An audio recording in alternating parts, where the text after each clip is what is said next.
हालांकि मेरे पास तमाम एविडेंस है। मेरे पेमेंट का बंदोबस्त करो ना यार, मैं परेशान हो गया हूँ आपके वजह से बहुत ज़्यादा।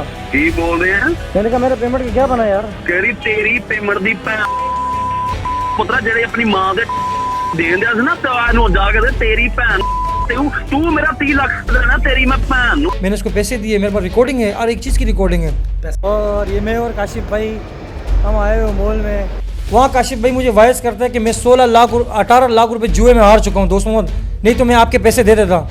अब जब ये बात मैंने सुनी कि इससे पहले काशिफ ज़मीर को किस तरह आप जानते हैं? जी काशिफ ज़मीर के साथ 2 साल कबल मेरी सोशल मीडिया पे दोस्ती हुई।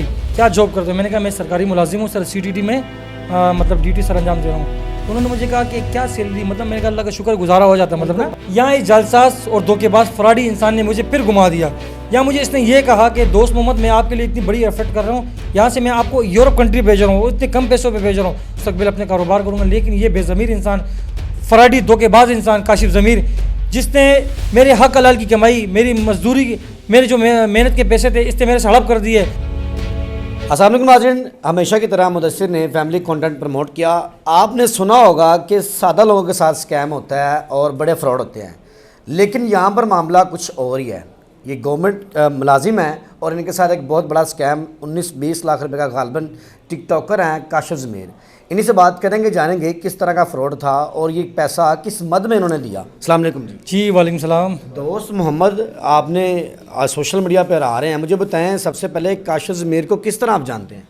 जी काशिफ ज़मीर के साथ 2 साल कबल मेरी सोशल मीडिया पे दोस्ती हुई। मैंने असल में इन्होंने टिकटॉक पे जो है ना नंबर मेंशन किया हुआ था, मैंने वहाँ से नंबर लेकर और उसको व्हाट्सअप किया। मैं इसकी काफ़ी वीडियोस देखता रहा और काफ़ी मतलब जगहों पे ये जाता रहा, फंक्शनों पे इधर उधर, तो मुझे इसकी काफ़ी वीडियोस अच्छी भी लगी। मैं उसको पसंद करता था, मतलब कि चलो अच्छी मुलाकात हो जाए काशिफ भाई से। मैंने वहाँ से उनसे रब्ता किया। उनको मैंने कहा कि मैं कराची से बिलोंग करता हूँ और काशिफ भाई मैं आपका बड़ा फ़ैन हूँ। मैंने कहा जब भी आपने आना हो तो कराची में आप मुझे ज़रूर खिदमत का मौका दीजिएगा। उन्होंने कहा ठीक है भाई, इंशाल्लाह मेरा कराची आना जाना होता है, जैसे ही मैं आऊँगा तो इंशाल्लाह आपसे रब्ता करूँगा। कुछ टाइम बाद, महीने बाद काशिफ ज़मीर को कॉल आती है मेरे पास और कहता है कि भाई मैं लाहौर से कराची आ गया हूँ, मतलब अगर आप पॉसिबल हो। मतलब मैंने कहा बिल्कुल पॉसिबल हूँ। मैंने अब उसको लोकेशन भेजी, वो मेरे लोकेशन पे हमारी बातचीत हुई, काफ़ी टाइम बातचीत हुई, गपशप होती रही।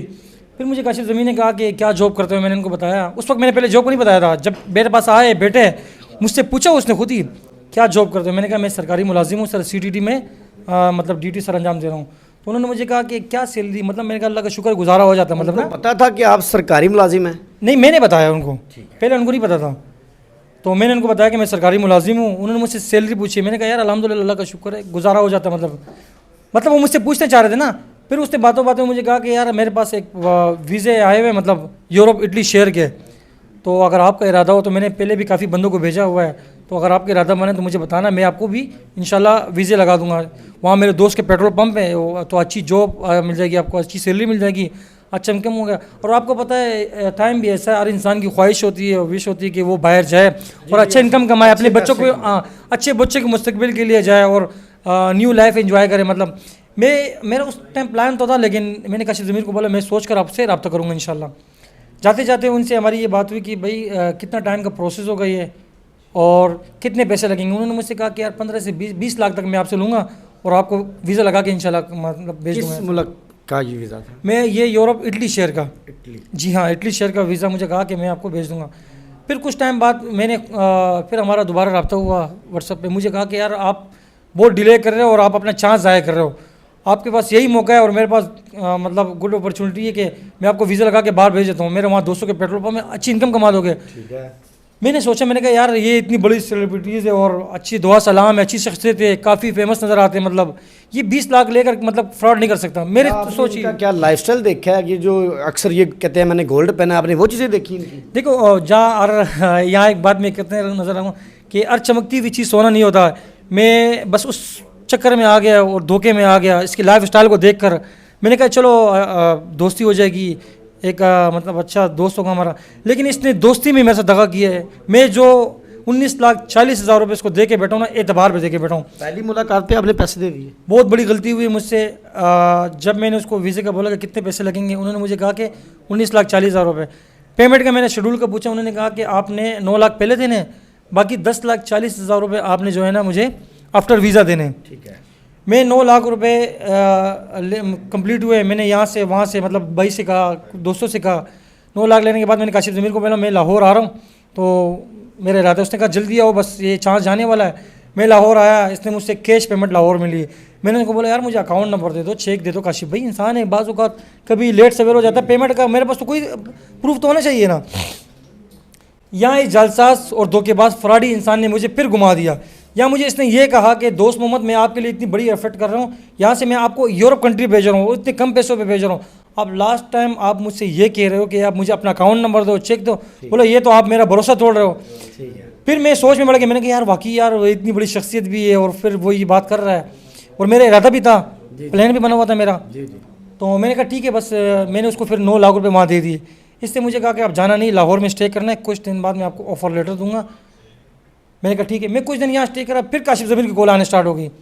मुझे कहा कि यार बाकी जो पेमेंट है 10,40,000 रुपये फ़ौरन आपने अरेंज करने हैं। मैंने कहा काशिफ भाई आफ्टर वीज़ा की बात हुई थी, मेरे पास तो अभी पेमेंट नहीं होगी, ये 9 लाख भी मैं बहुत मुश्किल कर गया हूँ। चलो वीज़ा आ जाए फिर बंदा आप एक से दूसरे से करके कहीं ना कहीं से करके जाना निकलना होता है। ये 19 लाख आपने किस तरह कलेक्ट किया? ये 19 लाख रुपए आपको मैं क्या बताऊं कि मैं अपने दोस्तों से लिए, मामू से लिए, भाई से लिए, कुछ इनकम मेरी थी, कुछ मैंने सेविंग किए हुए थे अपने बच्चों के लिए। मैंने कहा यार अच्छा मुस्तकबिल अपने कारोबार करूंगा। लेकिन ये बेज़मीर इंसान, फराडी धोखेबाज इंसान काशिफ ज़मीर, जिसने मेरे हक हलाल की कमाई, मेरी मजदूरी, मेरे जो मेहनत के पैसे थे इसने मेरे से हड़प कर दिए। इंशाल्लाह मैं ये पैसे बिल्कुल भी अपने हक हलाल के नहीं छोड़ूंगा।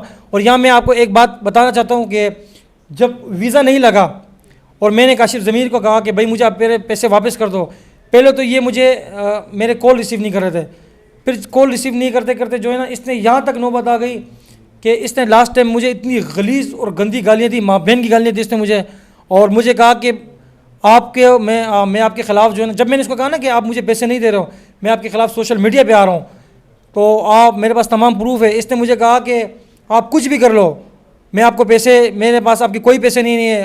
हालांकि मेरे पास तमाम एविडेंस है, मैंने उसको पैसे दिए, मेरे पास रिकॉर्डिंग है, और एक चीज़ की रिकॉर्डिंग है। पैसे देते हुए रिकॉर्डिंग का क्या मामला है? हाँ पैसे जब मैंने काशिफ भाई को बोला लास्ट टाइम पे, मैंने कहा काशिफ भाई मेरे पास 16 लाख हो चुके हैं, मैंने 16 लाख आपको दे दिए, बाकी 3,40,000 रुपये आप कर लो, आफ्टर वीज़ा जो है ना मेरा भाई आपको दे देगा, मतलब ना मेरे पास यही पेमेंट है। वहाँ काशिफ भाई मुझे वॉइस करता है कि मैं 18 लाख रुपये जुए में हार चुका हूँ दोस्तों, नहीं तो मैं आपके पैसे दे देता। अब जब ये बात मैंने सुनी कि 18 लाख रुपये जुए में हार गया, मेरे पाँव की ज़मीन चलेगी। मैंने कहा इसके बारे में मैंने सुना तो था, लेकिन ये जुए वाली बात मैंने नहीं सुनी।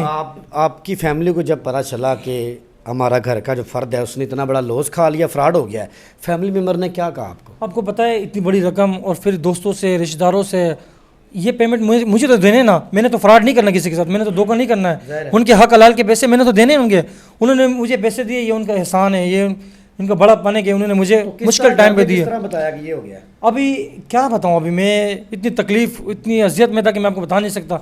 1 साल हो गया ये बेज़मीर इंसान मुझसे रब्ता नहीं कर रहा था, कॉन्टेक्ट नहीं कर रहा था, मुझे इसने ब्लॉक कर दिया है, मुझे इसने व्हाट्सएप से ब्लॉक कर दिया। फिर मजबूरन मैं कराची से लाहौर आना पड़ा, क्योंकि मेरे दरवाजे पे लोग आ रहे थे, मैंने जिनसे पैसे लिए हुए थे उनको देने भी थे। अभी आप कराची से लाहौर आए हैं? मैं बेबस होकर, परेशान होकर, बहुत तकलीफ़ में यहाँ आया हूँ। मुझे किसी ने मशवरा दिया आप DIG फैसल कामरान साहब को एक एप्लीकेशन फॉरवर्ड कर दे। मैंने जो ही DIG फैसल कामरान साहब को दरख्वास्त सेंड की है, अल्हम्दुलिल्लाह अल्लाह का शुक्र है, मुझे फ़ौरन ही रिस्पांस मिला है। मुझे 15 मिनट के बाद DIG फैसल कामरान साहब की तरफ से कॉल आई है, मुझे बिठाया गया, तमाम एविडेंस मेरे देखे गए। फिर SSP मॉडल को मेरी इंक्वायरी पुटअप की गई, उन्होंने फ़ौरन तहकीकात की। उसके बाद गुलबर्ग थाने में इसके ख़िलाफ़ फ्रॉड का पर्चा दर्ज हुआ। या मैं एक बात और कहना चाहता हूँ कि पंजाब पुलिस ने मुझे इतना सपोर्ट किया है, मैं उनके तहे दिल से शुक्रगुज़ार हूँ। उन्होंने मुझे बेतहाशा उन्होंने बहुत सपोर्ट की। पंजाब पुलिस 3-4 दिन से इसके घर पर रेड मार रही है, लेकिन ये बेज़मीर इंसान अपने घर पर नहीं था, इसका एक ठिकाना नहीं है, और अभी भी वो पंजाब पुलिस मुझसे राब्ते में। इंशाल्लाह बहुत जल्द जितने, अब मुझे अपनी पेमेंट का एक हास हो गया, एक उम्मीद हो गई है 100% कि पंजाब पुलिस मेरे साथ खड़ी है। और मैं यहाँ IG पंजाब से मेरी अपील है, DIG फैसल कामरान साहब से मेरी अपील है कि मेरे हक हलाल की कमाई, मेरे बच्चों की कमाई, जो ये बेज़मीर इंसान, जो ये लोसरबाज इंसान जिसने पहले भी काफ़ी घर उजाड़ दिए, मैं अपील करता हूँ, मैं दरख्वास्त करता हूँ, मैं इन्हीं का जवान हूँ, मैं एक पुलिस फोर्स का जवान हूँ, मेरे ऊपर ये दिन गुजर रहे, हम शरीक के साथ क्या करता होगा ये। इंशाल्लाह मैं एक बार फिर DIG फैसल कामरान साहब से एक रिक्वेस्ट करना चाहता हूँ, इस बेज़मीर इंसान को इस बार ऐसी कड़ी से कड़ी सज़ा दी जाए ताकि ये दोबारा किसी शहरी के साथ मतलब इस तरह फ्रॉड करे या मतलब 100 बार पहले सोचे। बिल्कुल नाज़रीन, आपने जाना दोस्त मोहम्मद मार साहब मौजूद थे और हमारे इदारों ने बड़ा अच्छा काम किया है, अप्रिशिएट भी कर रहे हैं, खुद भी अदारे से हैं, सरकारी मुलाजिम है, तो फिर आपको पता सादा आवाम के साथ तो फ्रॉड होता है, लेकिन सरकारी मुलाजिम के साथ ये एक सवालिया निशाना है। लेकिन अदारों ने काम किया। इंशाल्लाह हम दुआ गो हैं कि इनके पैसे इनको मिल जाए, क्योंकि इनकी हक हलाल कमाई। ऐसे के साथ अपने मेज़बान मुदस्सिर को इजाज़त दें। अल्लाह के बान।